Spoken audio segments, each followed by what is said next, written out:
오늘은 환갑이 되면 고쳐야 할 5가지 알려드리겠습니다. 보통 나이 60이 되면 환갑이라고 부릅니다.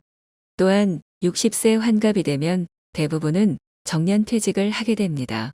따라서 환갑이 된다는 것은 곧 노년의 삶이 시작된다는 의미를 갖고 있습니다.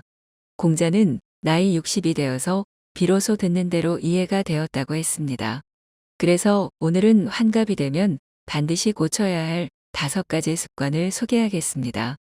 이것은 올바른 노년을 보내기 위한 지혜이기도 합니다. 지금부터 소개해드리는 5가지는 앞으로 보내게 될 인생 후반전을 위한 것이니 좋은 생각과 마음으로 조금씩 고쳐 나가시길 바랍니다. 첫째, 말을 적게 하세요. 사람들을 만나 말을 많이 하다 보면 자기도 모르게 불필요한 말을 많이 하게 되고 그러다 보면 자칫 말 실수를 하게 됩니다. 우리 몸에 귀가 2개 있는 이유는 다른 사람의 말을 많이 들으라는 뜻입니다.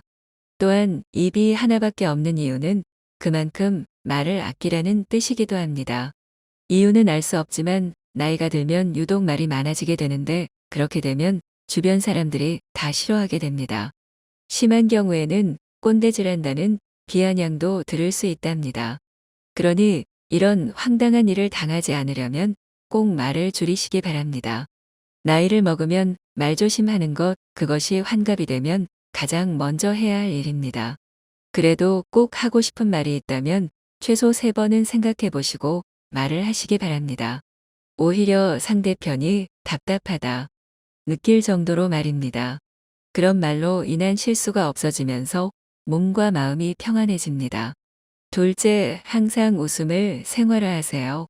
솔직히 나이가 들면 정말 웃을 일이 별로 없습니다. 나이가 들면 주변 사람들로부터 멀어져서 그런 것일까요? 하지만 평소에 자주 웃어주지 않으면 얼굴 근육이 경직되고 뻣뻣해져 누가 보더라도 매우 환한 얼굴로 보인답니다. 나이가 들어도 얼굴이 부드럽고 유연성이 있어야 주변 사람들이 따라오고 붙는답니다. 하다못해 손자 손녀들만 해도 웃지 않으면 무서워서 가까이 오지도 않습니다. 그러니 꼭 웃는 연습을 자주 하셔서 매사에 웃는 모습이 나올 수 있도록 습관 들이세요. 옛말에 웃음은 만병을 치료하는 약이라고 했습니다. 웃음은 사람을 강하게 만들고 마음을 편안하게 만들어주니 일석이조의 효과가 있답니다. 그러니 꼭 웃음을 습관화하시기 바랍니다. 셋째, 바보 상자를 멀리 하세요. 여기서 바보 상자는 바로 텔레비전 TV입니다. 환갑이 되면 가능한 한 텔레비전에 매몰되지 마세요. 환갑은 외부 활동이 적어지면서 아무래도 집에서 자주 TV를 보게 됩니다. 그러나 TV에 계속 정신을 뺏기게 되면 자신의 정체성을 잊어버리게 될 확률이 높습니다. 그렇게 되면 치매에 걸릴 확률도 높습니다. 사람들이 술을 많이 마시면 어떻게 될까요? 그렇습니다.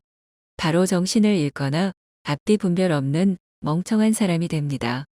마약을 많이 하면 마치 인간이 아닌 동물이 되는 것처럼요. 텔레비전도 매몰되어 중독되어 버리면 정말 어리석은 멍청한 바보가 된답니다.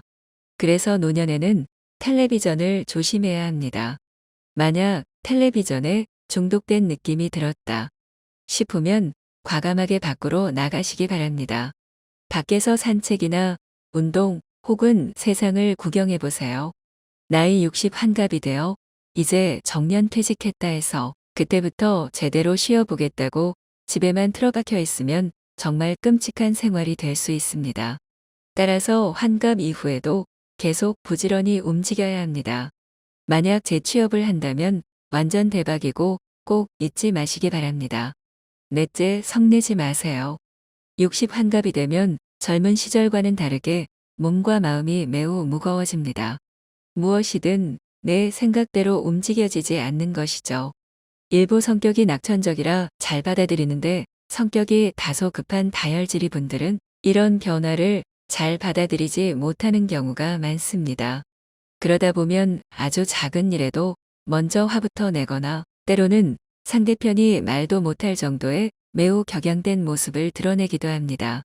인간관계에서 제일 조심해야 할 것이 별것도 아닌 것에 성을 내거나 이유 없이 화내는 것이죠. 또 그렇게 화를 내면 정작 자신만 손해보는데도 앞뒤 분간 없이 자기 성질대로 화내는 경우가 대부분입니다. 따라서 아무리 화가 나는 상황이더라도 일단은 상황과 경위를 엄중히 차분히 살피고 나서 그 다음 어떻게 할 것인지 생각해야 합니다. 그리고 잊지 마셔야 할 것은 그렇게 화를 내면 결국 상대는 큰 상처를 받게 되고 일종의 트라우마처럼 평생을 고통스럽게 살아야 합니다. 특히 화를 참지 못하고 자주 반복하게 된다면 와이프든 자식이든 그 누구든 간에 결코 내 옆으로 가까이 다가오지 않습니다. 따라서 환갑 이후에는 좀 더 배려 있고 점잖은 모습을 보여야만 합니다. 그래야만 외롭지 않은 삶을 보낼 수 있습니다. 다섯째, 취미나 특기를 만드세요. 이제 환갑은 제2의 인생 후반전이 시작됩니다. 환갑은 그 출발점이 되는 것이죠. 따라서 인생 후반전에 맞는 생활을 하셔야 합니다.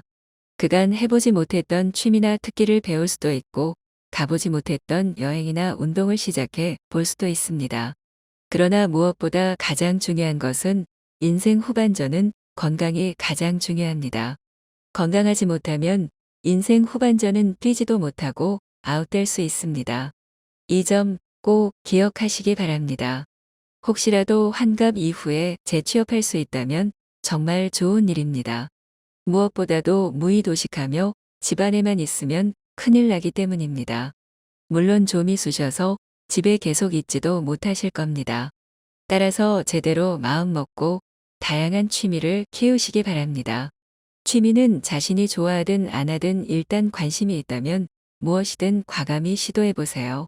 금전적으로 건강적으로 무너지지만 않는다면 바리스타도 한번 해보시고 음악이나 그림 요리도 해보시면서 자신의 취미를 찾아 다양한 유람을 해보세요. 그러다 보면 자신이 진정 좋아하는 취미를 만나게 될 겁니다. 특히 가까운 장래에 혼자 사시게 될 분들은 요리 배우시는 것을 적극 권장드립니다. 가족이 있는 분들은 음악이나 그림도 좋고요. 건강이 허락한다면 자전거나 등산도 좋습니다. 특히 마음이 맞는 사람과 어울릴 수 있으면 더욱 좋고요. 사람이 인생에서 가장 큰 행복을 느낄 때는 바로 무언가를 성취할 때입니다. 인간만큼 성취 욕구가 큰 동물도 없다라고 합니다. 스스로 무언가를 이룩했을 때의 기분 말입니다. 그게 무엇이든 한번 찾아보세요. 그렇게 취미를 만들게 되면 정말 멋진 아주 행복한 노년을 보내실 수 있답니다. 오늘은 60세 환갑이 되면 반드시 고쳐야 할 5가지에 대해 말씀드렸습니다. 첫째, 말을 적게 하세요. 둘째, 항상 웃음을 생활화하세요. 셋째, 바보 상자를 멀리 하세요. 넷째, 성내지 마세요. 다섯째, 취미나 특기를 만드세요. 오늘도 좋은 하루 보내시길 바랍니다.